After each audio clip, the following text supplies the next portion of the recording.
आज हम blooms taxonomy के बारे में पढ़ेंगे। ब्लूम जो है फिलोसोफर, उन्होंने लर्निंग के तीन जो है तो पक्ष दिए हैं। वो कौन से पक्ष है? फर्स्ट है सी, सेकंड ए एंड पी, मतलब कैप यानी कि कॉग्निटिव, अफेक्टिव, साइकोमोटर। कॉग्निटिव मतलब संज्ञानात्मक का बताया हुआ है, रिलेशन हेड से रिलेटेड। तो कॉग्निटिव जो है स्किल, वो मेंटल स्किल और नॉलेज से रिलेटेड। और ये सारे क्या है, तीनों भी एक दूसरे से इंटरलिंक्ड है, इसलिए इसको इस तरह से ये शेप से बताया गया। तो कॉग्निटिव होता है हेड में, यानी कि मेंटल स्किल और उसके नॉलेज पर। और जबकि अफेक्टिव, जो अफेक्टिव यानी कि क्या होता है, जैसे कि इफेक्ट से असर, असरअंदाज वगैरह में। अफेक्टिव हार्ट इमोशन, जो कि एटीट्यूड बनता है, and self, self attitude, self, ये सारी चीजें अफेक्टिव में होता है, असरअंदाज होना। तो कॉग्निटिव अफेक्टिव का भी इंटर रिलेशन। और साइकोमोटर, साइकोमोटर होता है हैंड या फिर कोनेटिव, यानी गत्यात्मक। मैनुअल मतलब हाथ से, या फिर फिजिकल स्किल। तो जो भी फिजिकल स्किल है या फिर हाथ से, तो वो साइकोमोटर में आ रहा है। तो ब्लूम टेक्सोनोमी के हिसाब से लर्निंग के तीन पक्ष है कैप। इनका सवाल हालांकि नहीं के बराबर आता, लेकिन पढ़ने में, सिलेबस में है तो पढ़ना जरूरी है। आ भी सकता है बाई चांस। कॉग्निटिव डोमेन में संज्ञानात्मक पक्ष जो बताया गया, तो वो 1956 से 2001 तक का इस तरह से है, नाउन से टू वर्ब फॉर्म में।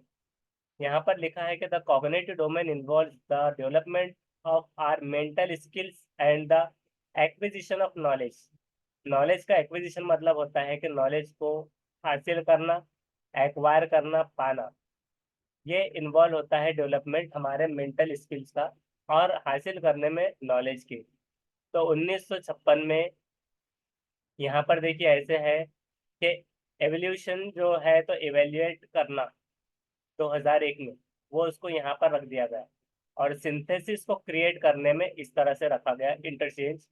बाकी एनालिसिस वैसे ही है, एप्लीकेशन को अप्लाई कर दिया गया, कॉम्प्रिहेंशन को अंडरस्टैंड के वे में, और नॉलेज रिमेम्बर। तो ये कॉग्निटिव संज्ञानात्मक का जो फॉर्म है, ये एक पिरामिड इस तरह से आता है। ये भी इतना इम्पोर्टेंट नहीं है कि मतलब इसको रटा ही जाए या फिर ड्रॉ करके बनाया जाए। बस एक देखते चलिए इसको, और लिखना है तो लिख भी सकते हैं, स्क्रीनशॉट लेके रख सकते हैं। थॉर्नडाइक जो है, ट्रायल एंड एरर की थ्योरी इन्होंने बताई। थॉर्नडाइक के ऊपर भी क्वेश्चंस वैसे तो नहीं के बराबर आते, एक दो मार्क्स के लिए आ भी जाए, लेकिन इसको सिलेबस में है तो पढ़ना जरूरी है। ट्रायल एंड एरर की थ्योरी क्या है? थॉर्नडाइक ने तीन प्राइमरी लॉ दिए लर्निंग के, मतलब सीखने के तीन बुनियादी उसूल। लॉ ऑफ इफेक्ट, इफेक्ट का law. Law of readiness, ready होने का। लॉ ऑफ एक्सरसाइज, एक्सरसाइज का लॉ। तो ये सिर्फ इतना, सिर्फ तीन लॉ इसके याद रख लीजिए। रेडीनेस मतलब जैसे कि जॉब रेडीनेस वगैरह फला, एक रेडी होने के लेवल का बनना, एक्सरसाइज उसकी प्रैक्टिस होना, इफेक्ट मोशन में आना, इफेक्टिव होना, ये सारा। तो ट्रायल और एरर, ट्राई करना और एरर करने की थ्योरी के तीन प्राइमरी बुनियादी उसूल ये बताए। प्रैक्टिस मेक्स मैन परफेक्ट वगैरह, ऐसे मुहावरे वगैरह भी इसमें बैठा सकते हैं, लेकिन इसके ताल्लुक से ज्यादा नहीं आता, तो इसको जस्ट एक दिमाग में रख लेना है कि था हमारे पास, पढ़ लिया। लेकिन ये जो नेशनल एजुकेशन पॉलिसी है 2020, तो ये बहुत ही ज्यादा पैमाने पे आ सकता है, 2 से 5 क्वेश्चन।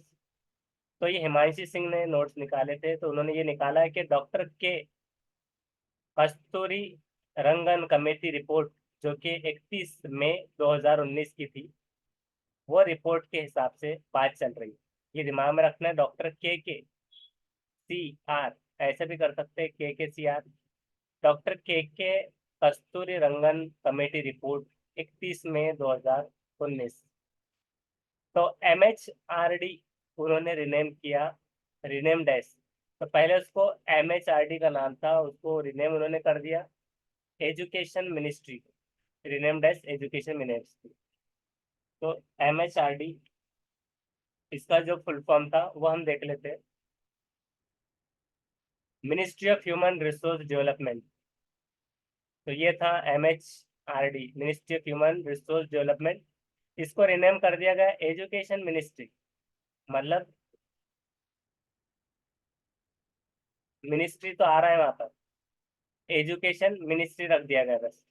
ह्यूमन रिसोर्स डेवलपमेंट वहां से निकाल लिए गए वैसे। तो एजुकेशन मिनिस्ट्री ईएम कर दीजिए। तो उसकी एक ट्रिक है, न्यू फॉर्मेट कैसे बनाओ, कि 5 3 + 3 + 4 का न्यू फॉर्मेट बनाओ। जिसको याद रखने के लिए एक ट्रिक ऐसी बताई जाती है कि 5 3 2 4, 3 टाइम मतलब 2, और 4 इस तरह याद रख सकते हैं, या फिर 5 3 3 4 न्यू फॉर्मेट। और टीचर का जो एजुकेशन है यहाँ पर, इसके अंदर क्या चीजें थी, ये न्यू फॉर्मेट था टीचर का एजुकेशन के बेस पर, भाषा जो है और इंक्लूसिविटी, उसके अंदर समावेशन आया था, मतलब शमूलियत का कॉन्सेप्ट। तो इसमें जो 5 था लिखा हुआ, उसको समझते हैं ये फाउंडेशनल लेवल होती है, मूलभूत चरण जिसको हम कह सकते हैं, बुनियादी, जो कि 3 से 8 साल के बच्चों के लिए है। और 3 वाला जो है उसमें, मतलब ये 5 जो था तो 5 साल है, ये क्या है, सारे ईयर। तो मतलब बच्चा तकरीबन 3 साल के बाद में अगर देखे, तो 3 के बाद में 5 अगर ऐड करते हैं तो वो 8 होते हैं। तो 3 to 8 5 एक फाउंडेशनल मूलभूत चरण है। और 3 उसमें अगर ऐड करते हैं तो होते हैं 11। तो 8 से 11 साल की जो एज है वो प्रिपरेटरी, और मिडल उसमें ही 3 मिला दिया जाए तो 14 मिडल। तो उसके बाद में 4 मिलाना है 18 तक, तो 14 to 18 सेकेंडरी, इस तरह से। तो अब स्ट्रक्चर क्या था, एजुकेशन रिकमेंडेड, ऐसा सवाल आपको एग्जाम में आया तो आ सकता है, लेकिन वो ज्यादातर तो आता नहीं, कि what is the structure of school education as recommended by the national education policy 2020। तो 20 के हिसाब से तो आप उसको रखेंगे 5, कौन सा, 5 3 3 4। और आप उसको एक फॉर्मेट ये भी रख सकते हैं, 5 लिखिए 4 उसके पहले का नंबर, और बीच में उससे पहले के जो है तो 2 बार रख दीजिए, 5 4 के बीच में मिडल में 2 बार 3। Transforming circular and pedagogical structure कैसे था, एग्जिस्टिंग एकेडमिक स्ट्रक्चर अभी जो है था, मतलब चल रहा था, तो वो ऐसा था कि 2 साल के लिए जो एज ग्रुप था 16 to 18, और 10 साल का जो देखिए एज था 6 to 16, मतलब ये 10 साल का और ये 2 साल एग्जिस्टिंग। लेकिन अब न्यू एकेडमिक स्ट्रक्चर कैसे आ गया, कि 4 ईयर मिला रहे हैं 9 to 12, यानी 14 to 18 के एज के बच्चों में तो ये 4 साल हो गए। और ये 3, यानी कि 11 + 3 14, तो 6 to 8 के लिए ये यहाँ पर ये ढांचा।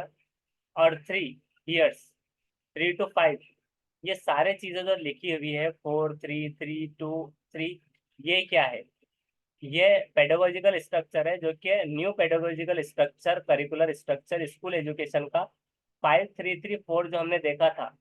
तो वो रेशो में है 3 साल के, किसके रेशो में, 3 साल के इन आंगनवाड़ी या फिर प्री स्कूल, और 12 साल के बच्चे स्कूल में। तो ये रेशो किस पर डिपेंड करता है, ratio is to 3 year, Anganwadi pre school वगैरह में। तो अब इसको समझते हैं। हाँ, आंगनवाड़ी के जो स्कूल होते हैं सरकारी वगैरह में, उसमें भी आते हैं, और अलग होते हैं। प्री स्कूल, प्री मतलब स्कूल से पहले भी, और 12 साल स्कूल में, मतलब 12 ईयर्स इन स्कूल।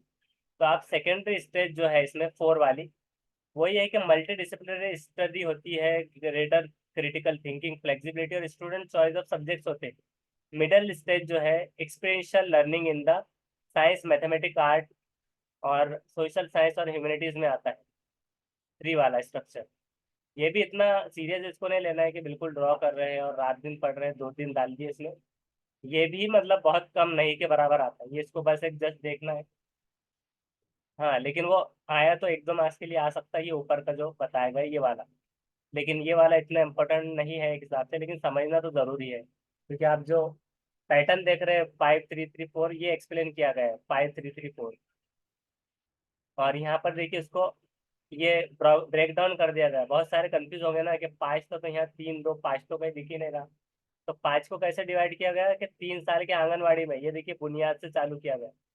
3 साल के आंगनवाड़ी प्री स्कूल, बाल वती का जो भी कहते हैं 3 से 6 में, फिर 2।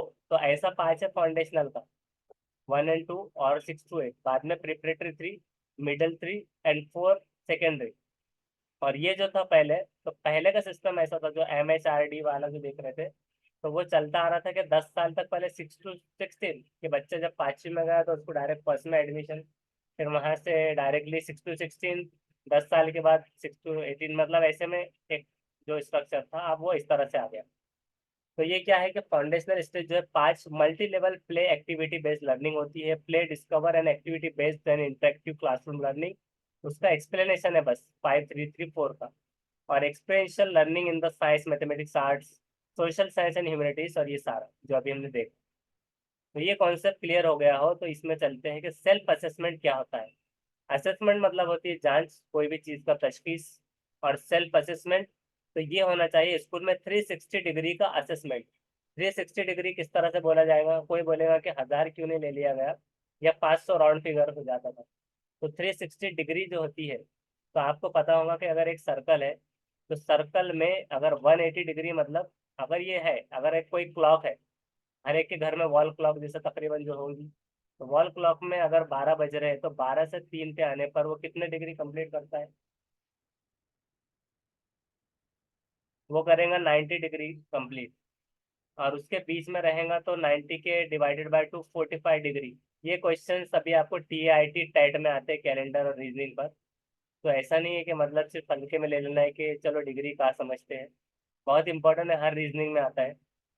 तो 45 और एक एक 5 मिनट में भी जो डिग्री बनता है वो भी हमको याद रखना है कि अगर जब 90 बन रहा है 15, मतलब जो काटे जो है तो 1 2 3, 3 गिनने पर 15 का जा रहा है डिफरेंस, मतलब 90 का, तो 90 डिवाइडेड बाई 3, तो 30 डिग्री का एंगल 5 मिनट में मतलब हो रहा है एक हिसाब से। तो ये चीज़ है, तो आपको बताया जा रहा था कि डिग्री क्या होता है। तो डिग्री ये हो गया 90, और आधा हो गया तो 180। उसके अगर वो और आगे जाता है, उसमें अगर 90 मिलाते हैं 180 में, तो कितने हो गए, 90 मिला देने पे 270। और जो कि कंप्लीट एक सर्कल पूरा कर ले तो 360 डिग्री, जिसको हम होलिस्टिक या फिर होल वे में पूरा मुकम्मल तौर पर हम कह सकते हैं। तो 360 डिग्री आपको याद हो गया होगा। तो ऐसा नहीं कि भाई क्या ये ऑड नंबर रख दिया गया, कुछ एक आंकड़ा ऐसा होता है कि लमसम, हाँ मतलब एक क्लियर क्लियर बोल दे रहा था कि राउंड फिगर 500 तो याद हो जाए। तो 360 डिग्री असेसमेंट यानी कि पूरे मुकम्मल तौर पर उसका असेसमेंट, जिसमें सेल्फ असेसमेंट है, जिसमें शमूलियत होती है टीचर के भी तौर पे असेसमेंट की, और पीयर असेसमेंट भी, साथियों के तशखीस। तो ये सारी तरह से वो होता है उसका सेल्फ असेसमेंट। ये चीज बता दी गई। इस पे कैसे सवाल आता है देखिए, in the context of assessment, जांच के हिसाब से राष्ट्रीय शिक्षा नीति 2020 के हिसाब से, what kind of report card of student has been proposed in national education policy. इसमें तो ये था कि report card specifying relative performance of the student in comparison to others, report cards of students performance in the paper and pencil test through the year, 360 degree multidimensional report cards, summative unidimensional report cards. तो ऐसे प्रगति पत्र जिसमें विद्यार्थियों के प्रदर्शन को अन्यों की तुलना में सापेक्षित किया गया, कि दूसरों से कंपैरिजन किया गया। तो कंपैरिजन यहाँ पर निगेटिव होता है कभी भी CDP में। Report cards of the students performance in paper pencil test through the year, तो ये भी उतना लेवल का नहीं था, लेकिन 360 degree multidimensional report card, summative यूनिडायमेंशनल। तो ऐसे सवाल आते हैं जिसका आंसर है C, जो हमने अभी पढ़ा, 360 डिग्री का मल्टी डायमेंशनल रिपोर्ट कार्ड। उसी तरह से आप समझते हैं कि नेशनल एजुकेशन पॉलिसी 2020 क्या कहती है। तो इसको शिक्षक पर्व, एग्जामिनेशन एंड असेसमेंट रिफॉर्म्स, ये नाम से भी कहा जाता है कि शिक्षक पर्व, एग्जामिनेशन एंड असेसमेंट, एग्जाम और तशखीसी रिफॉर्म्स, जिसको एक शॉर्ट फॉर्म रख दिया गया परख। परख या फिर पारख, जिसको जो पढ़ना है पढ़ सकते हैं। मराठी वालों को पारख समझेगा और उर्दू वालों को परख ना समझेगा। तो परख तो वैसे भी कॉमन है। तो परख परफॉर्मेंस असेसमेंट, कि परफॉर्मेंस की जांच, review, analysis of knowledge, knowledge का तजिया for holistic development. Holistic means पूरा मुकम्मल तौर पर, जो कि 360 डिग्री का बात की गई, कि performance analysis, review and analysis of knowledge of for holistic development, ये NAP 2020 की पॉलिसी कहती है। 21st सेंचुरी स्किल जिसमें बताई गई, जिसमें 21वीं सदी की स्किल जिसमें कंप्यूटर भी आता है, मतलब गवर्नमेंट भी कंप्यूटर के तौर पे भी बहुत सारा सोचती है। तो इसमें देखिए क्या क्या स्किल्स आती है वो हम आगे देखेंगे। और उससे पहले ये देखेंगे कि जो नेशनल एजुकेशन पॉलिसी 2020 है, जिसमें शिक्षक पर हॉलिस्टिक प्रोग्रेस कार्ड किस तरह होने चाहिए, student will be एवेल्यूएटेड and on cognitive affective psychomotor domain, कि स्टूडेंट की जांच एवेल्यूशन उसकी जो मतलब एक होता है डायरेक्टली असेसमेंट। असेसमेंट में बहुत सारे डीएड बीएड में पढ़ा होगा कि assessment for, assessment S and assessment of. तो ये क्या होते हैं, दो चीज तरह के असेसमेंट होते हैं, एक होता है समेटिव और एक होता है कौन सा, फॉर्मेटिव। फॉर्मेटिव का फॉर जो है, तो फॉर से याद रखना है कि फॉर उसमें आता है, फॉर को बीच में रख देना है। तो assessment as learning, assessment for learning और असेसमेंट ऑफ लर्निंग को समेटिव में आप रख दें अगर, तो वो इस तरह से होता है। लेकिन असेसमेंट जो कि तशखीस है, लेकिन इवेल्यूशन जो होता है तो वो एक हिसाब से होता है कि उसका एक, यानी कि कितने तौर पर, दोनों चीज़ों में थोड़ा डिफरेंस आता है कि वो असेसमेंट में सारा स्कोर ग्रेड वगैरह रहेगा और इसके अंदर से पूरी तौर पर मुकम्मल तौर पर दिख जाएगा कि कितना चीज़ें सीखा है इसमें। तो स्टूडेंट को सीखना कैसे है, कॉग्निटिव अफेक्टिव में और साइकोमोटर डोमेन्स के हिसाब से। Reduction in curriculum content to enhance essential learning and critical thinking, के रिडक्शन जो किया गया है निसाब में कंटेंट में, वो इसलिए है कि इन्हांस करो जरूरी लर्निंग को और क्रिटिकल थिंकिंग को बढ़ाओ, तकलीफ सलाहियत। कि रोज सिर्फ पढ़ाई रहे, बर्डन है, लिखो लिखो, होमवर्क कंप्लीट करो, सिलेबस कंप्लीट करो, तो वो उसकी कभी क्रिएटिविटी झलकेंगे नहीं। या फिर उसको कंटेंट, जरूरी चीजें नहीं, बुनियादी चीजें नहीं मिलेंगी। तो निसाब कम करने का ये मकसद नहीं था कि बस बच्चे का एक बोझ सिर्फ कम करा देना। उसका मकसद ये है कि उसके अंदर क्रिटिकल थिंकिंग पैदा करना और जरूरी चीजें उसको फराहम करना। जेंडर इंक्लूजन फंड भी है उसमें। जेंडर इंक्लूजन फंड मतलब एक शमूलियती तौर पे जेंडर का फंड के मतलब बराबर से जो चीजें प्रोवाइड हो रही है। KG BV up to grade 12। तो केजी बीबी का यहाँ पर नहीं लिखा गया, KG BV in education. Kasturba Gandhi Balika Vidyalaya, ये उसका फुल फॉर्म निकल रहा है।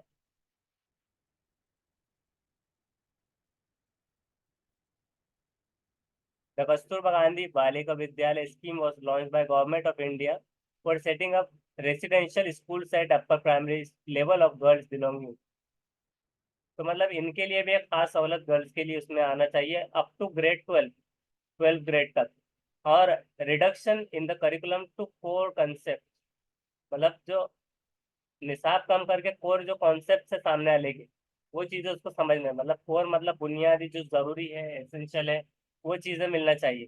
Curriculum and pedagogy in schools, learning should be holistic, 360 degree में होना चाहिए, इंटीग्रेटेड जम होना चाहिए, मिक्स्ड, इंजॉयबल, बच्चों ने पढ़कर अच्छे से सीखना चाहिए, बर्डन लेस में, मतलब इंजॉय करना चाहिए उसको कि अच्छा मेरा फेवरेट सब्जेक्ट है या फिर इसमें मैं सीख रहा हूँ। एंड एंगेजिंग, और एंगेज रहना है। Recognitions, recognizing, identifying and fostering the unique capabilities of each student, कि उनको जानना, जांच करना, पहचानना, आइडेंटिफाई करना, तशखीस, फॉस्टर करना यूनिक कैपेबिलिटीज हर स्टूडेंट की, कि हर एक में अलग अलग कैपेसिटीज है। कोई मैथमेटिक में बहुत इंटेलिजेंट है तो आप उसको सजेस्ट करें उस लेवल में आए, उसको वो लेवल पे साइंटिस्ट बना के छोड़े, जबरदस्ती नहीं लेकिन मार ठोक कर। फिर उसके बाद में है कि respect for diversity and respect for the local context, कि रिस्पेक्ट करना है डाइवर्सिटी की, कि डाइवर्सिटी होती है विभिन्नता, मतलब विभिन्नता, या फिर कहा जाए कि मुख्तलिफ, मुख्तलिफ चीजें रिस्पेक्ट करना है डाइवर्सिटी, कि ये अलग कल्चर से आया है, इसका धर्म इस्लाम है, इसका जो है तो कला है, और ये इधर का है, तो सबका रिस्पेक्ट करते हुए मैं उसकी, यहाँ तक कि उसके लोकल कॉन्टेक्स्ट, उसकी लैंग्वेज जो भी रहेगी, उसका अपीयरेंस, उसको अपनाते हुए हमें रिस्पेक्ट करना है। वैसे तो वहाँ पर यूनिफॉर्म तो होता है, लेकिन लैंग्वेज और मुख्तलिफ विभिन्नता लैंग्वेज को लेकर आती है और कल्चर। दूसरी चीज ये है कि full equity and inclusion.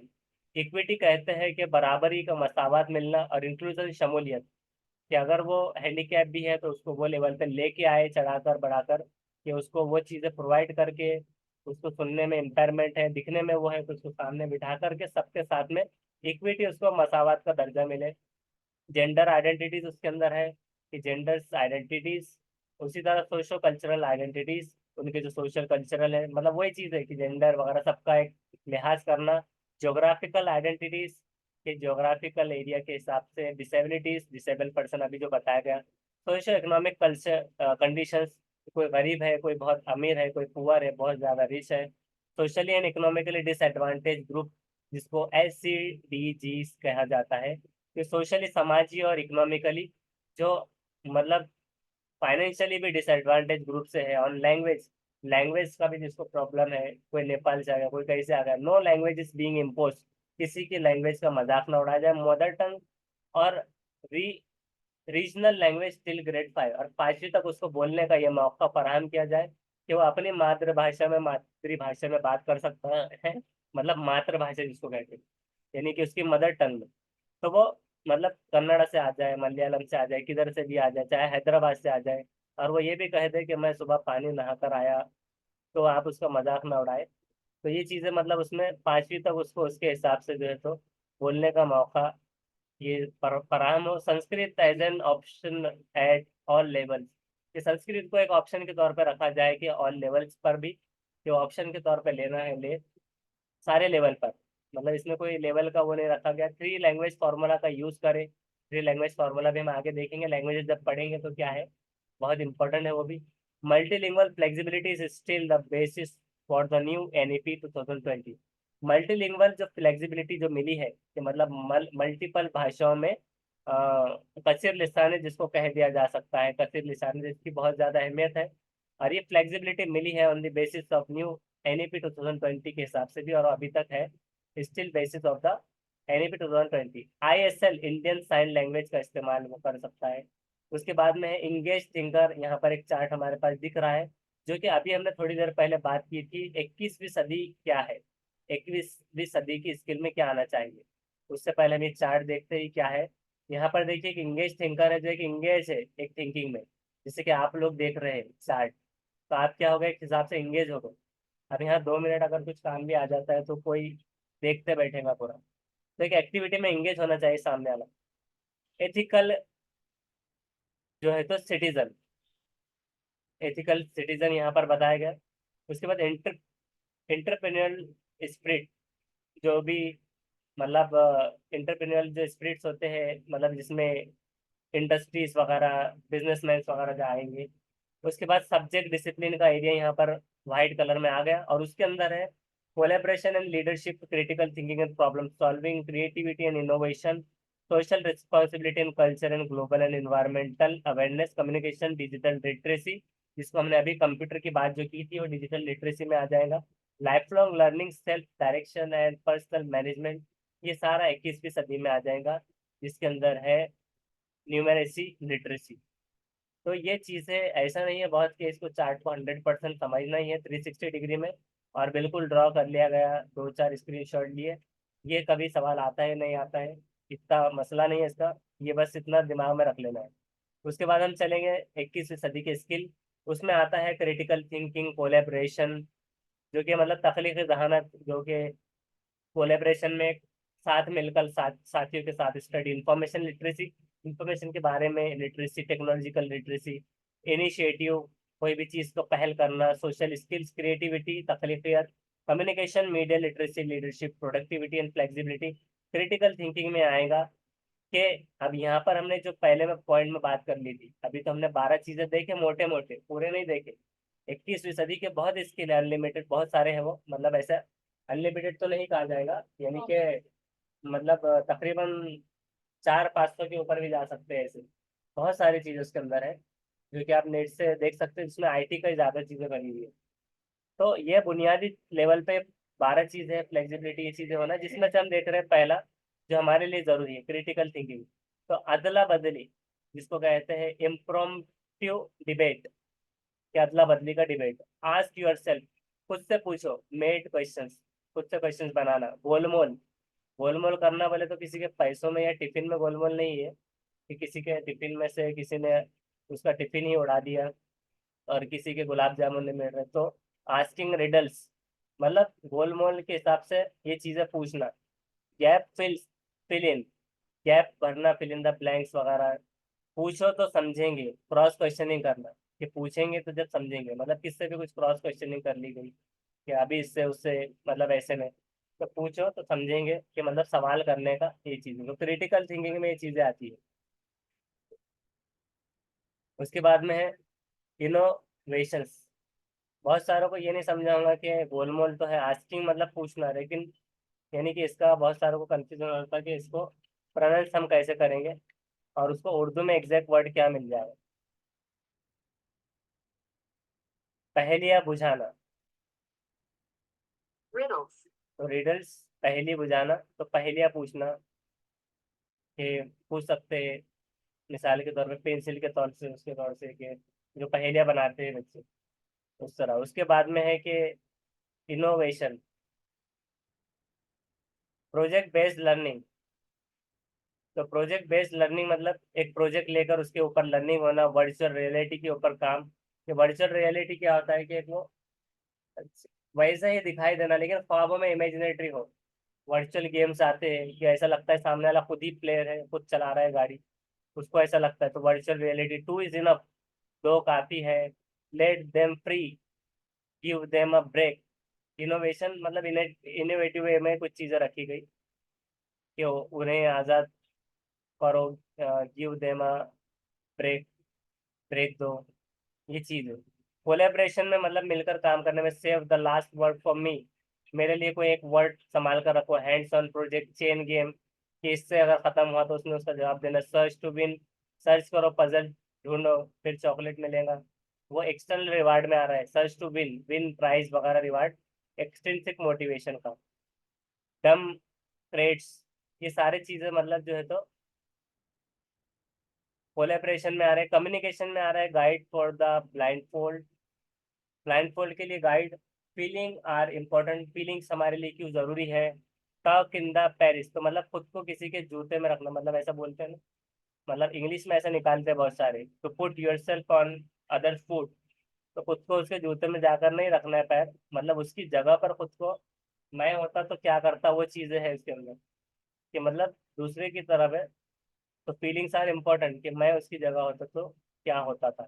Talk in Paris, Paris में जाकर बात नहीं करना है, लेकिन वो एक कॉन्सेप्ट का नाम दिया हुआ है कि पेरिस में है, समझना है।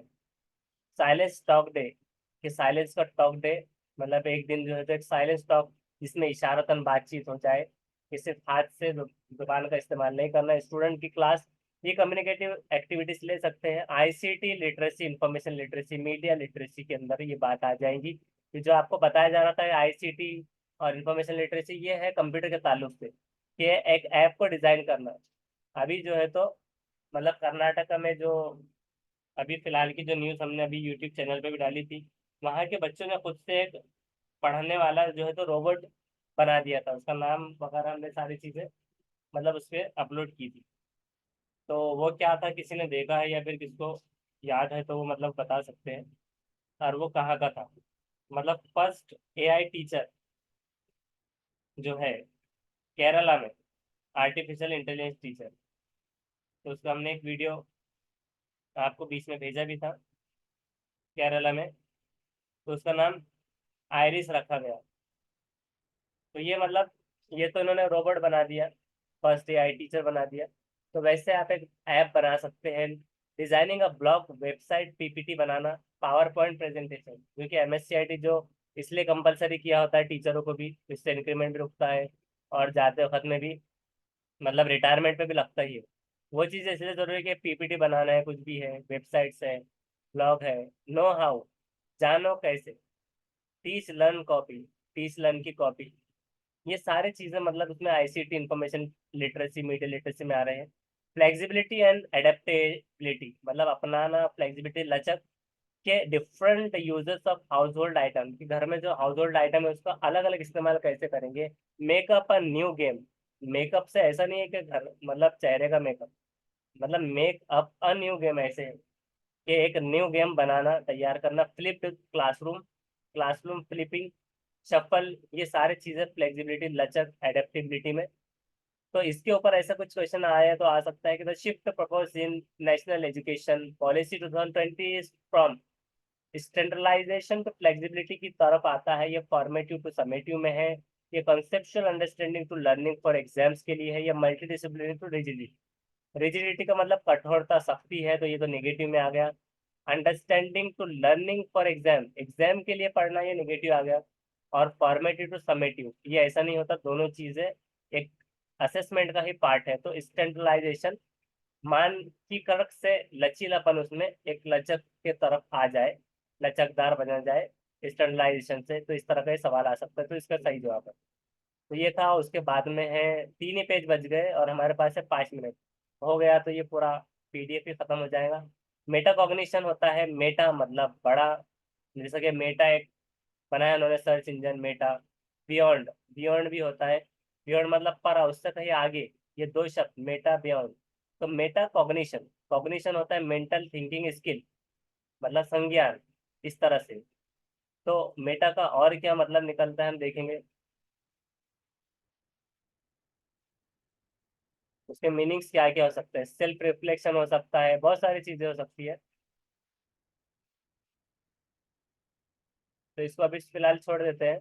तो ऐसे बड़ा, ये पीछे, बियॉन्ड, परा, आगे, ऐसे चीजें हम ले लेंगे अभी कॉग्निटिव। यानी संज्ञान के परे सोचना, मतलब एक अंदाजा, कयास आ रहा है, प्लान करना, मतलब भविष्यवाणी नहीं करते बैठना है आपको। प्लान कर पाना, वो मूल्यांकन कर पाना, थिंक अबाउट थिंकिंग, मतलब अवेयरनेस अबाउट अवेयरनेस, अवेयरनेस के लिए अवेयरनेस, सोचने के लिए सोचना। To do, assess the task. Metacognitive cycle इस तरह से होती है कि असेस करना एक जायज टास्क, जो कि इवेलुएट करेगा स्ट्रेंथ और वीकनेस को, और प्लान करेगा अप्रोच को, अप्लाई करेगा स्ट्रेटेजीज जो हिकमत अमली होंगी, फिर वो रिफ्लेक्शन में आके वो चीजें साइकिल चलते रहेंगी। इसमें क्या है, अवेयरनेस और understanding one's own thought process, पहले तो खुद के थॉट प्रोसेस को समझना। 4 इंपॉर्टेंट पॉइंट है मेटा कॉग्निशन के, प्लान एंड ऑर्गेनाइज, कि प्लान करो और ऑर्गेनाइज करो उसको। उसके बाद है मॉनिटर करो अपना खुद का काम, डायरेक्ट करो, लर्निंग और सेल्फ रिफ्लेक्शन इसमें आते हैं। ये भी बहुत ज्यादा बड़ा कोई वो नहीं है, मेटा कॉग्निशन आता तो है वैसे। तो हम यहाँ पर अभी कुछ एक सिंपल डेफिनेशन मिलती है कि देखते हैं। मेटा कॉग्निशन की definition, metacognition simply thinking about one's thinking more precisely rather than. और इसमें कुछ आती है क्या, वो देखते हैं। बैठो। तो उसमें देखेंगे उर्दू में, अपनी सोच के अमल के बारे में आगाही और समझ, मेटा कॉग्निशन। तो इसके बारे में ये चीज है, वंस जब आ जाता है, मतलब ज्यादातर तो जब भी मेटा का टर्म आएगा तो उसमें वंस से या फिर सेल्फ आएगा, सेल्फ ओनर्स टिपिक्स। तो ये समय के ज्ञात होने का ज्ञान या जागरूकता क्या दर्शाती, ये रहेगा Meta cognition. Misconception, mnemonic motivation, ये नहीं रहेगा, उसका जवाब मेटाकॉग्निशन। क्रिटिकल थिंकिंग जो इन्वॉल्व होता है किसमें, अब ऐसा सवाल भी आ सकता है। तो क्रिटिकल थिंकिंग भी इन्वॉल्व होता है मेटाकॉग्निशन में, जिसमें उसके साथ में एनालिसिस भी आएगा, तज्जिया, और रिफ्लेक्शन भी रहेगा, जिसका जवाब हो जाएगा 1, 2 एंड 3 तीनों भी। मेटाकॉग्निशन, एनालिसिस एंड रिफ्लेक्शन, ये तीनों हो गए। 3 मिनट बचे हैं और ये कुछ सवाल है, 2 पेजेस बचे। Dash involves self-awareness and control of cognitive abilities. Example, planning, reviewing and revising. ये क्या है, तो ये भी मेटा कॉग्निशन है। ये सेंट्रेशन कॉग्निशन, ये एकोमोडेशन नहीं है। मेटा कॉग्निशन इन्वॉल्व करता है सेल्फ अवेयरनेस, अभी बताया गया था, वंस ओन सेल्फ, ये चीजों से याद रख सकते हैं। Self awareness, cognition of ability, planning, reviewing and revising, ये चीजों को याद रख लीजिए। सौ, सौ याद रख सकते हैं, सौ जागरूकता। यहाँ पर क्या आया था, क्या समालोचन में क्या फर्क है, इसमें आया था सेल्फ के लिए स्वय, स्वय, स्वयं, स्व जागरूकता, संज्ञानात्मक क्षमताओं का नियंत्रण, जैसे योजना बनाना, समीक्षा करना और संशोधन करना इत्यादि में अंतर्हित है। मेटाकॉग्निशन इज, अब उसकी डेफिनेशन अगर ले ली जाए तो हमारे पास यही है। Metacognition is the process of thinking one's own, जैसा बताया गया था, वंस ढूंढिए, समय कहीं पर आया है, यहाँ पर समय तो नहीं, लेकिन खुद आ गया, अपनी खुद की, अपनी भी आ गया, खुद की भी आ गया, जिसका मतलब होता है समय।